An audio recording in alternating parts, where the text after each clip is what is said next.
সাম্প্রতিক সময়ে দেশে হাম রোগের প্রাদুর্ভাব নিয়ে উদ্বেগ বাড়লেও ফেনী জেলায় এখন পর্যন্ত কোনো আক্রান্ত রোগী শনাক্ত হয়নি বলে জানিয়েছে জেলা স্বাস্থ্য বিভাগ।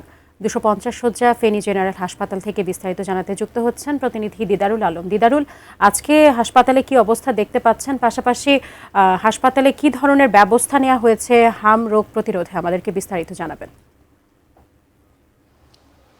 সাজি, আসলে সম্প্রতি সময়ে যে বাংলাদেশে হামের যে প্রকোপ বেড়েছে এটি একটি উদ্বেগের বিষয়, কিন্তু এখন পর্যন্ত ফেনীতে হাম রোগী কিন্তু শনাক্ত হয়নি। তবে একজন সন্দেহভাজন রয়েছেন, যাকে এখানকার যে হাসপাতাল কর্তৃপক্ষ রয়েছেন তারা তাকে তাদের যে পর্যবেক্ষণ সেই পর্যবেক্ষণের মধ্যে কিন্তু তারা রেখেছেন। এবং আমরা গতকালকে থেকে দেখেছি যে এখানকার যে 250 শয্যা যে জেনারেল হাসপাতাল, সেই জেনারেল হাসপাতালের পুরাতন বিল্ডিংয়ের যে শিশু ওয়ার্ডটি ছিল, সেই শিশু ওয়ার্ডটিকে কিন্তু হাম রোগীর যদি প্রকোপ বেড়ে যায়, রোগীর সংখ্যা বেড়ে যায়, সেক্ষেত্রে তাদেরকে আইসোলেশনের ব্যবস্থা অথবা আলাদা করে রাখার জন্যই কিন্তু এই পুরাতন হাসপাতালের যে শিশু ওয়ার্ডটি সেটি তারা নতুন করে এখানে পরিষ্কার করছেন, এবং যাতে করে রোগী বাড়লে তারা এখানে চিকিৎসা সেবা দিতে পারেন সেটি আমরা আসলে দেখছি। এবং গতকালকে সামাজিক যোগাযোগ মাধ্যমে আসলে ফেনীতে হাম রোগীর সংখ্যা প্রায় 128 জন শনাক্ত হয়েছে এরকম গুজব ছড়াতে দেখেছি, এবং তখন থেকেই কিন্তু আসলে এখানকার